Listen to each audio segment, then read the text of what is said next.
Geodesign barriers. P101 Industrial Flood Barrier. Setup guide for inner corner.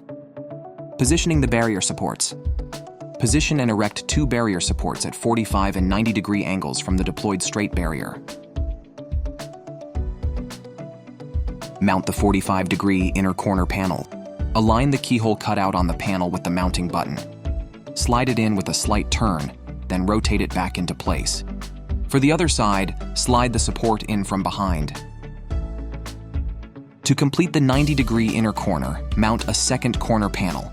As before, rotate the panel slightly, slide it down, then rotate it back into place. Slide the support in from behind on the opposite side. Continue building the barrier in the new direction. Roll out the polyliner. Place the polyliner in front of the barrier with the folded side facing toward it. Roll it out along the length of the straight sections up to the corner, then rotate the roll 90 degrees, keeping the folded side facing the barrier. Unroll it in the new direction. Unfold the liner over the top of the barrier, ensuring there's between 10 to 15 centimeters of overhang at the back. In the inner corner, fold the excess liner. Secure the polyliner. Start by adding panel clips to the top of the barrier, one per section. Ensure the liner overhang at the back of the barrier is between 10 and 15 centimeters. Then secure the liner at the corner with metal clips. Fold the liner over the top and clip it in place.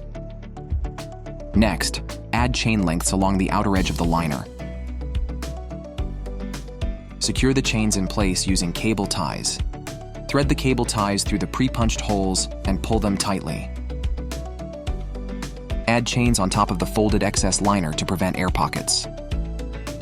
Lastly, hang a garland chain over the corner to complete the setup.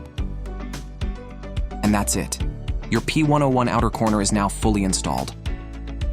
For more detailed information and additional resources, visit geodesignbarriers.com.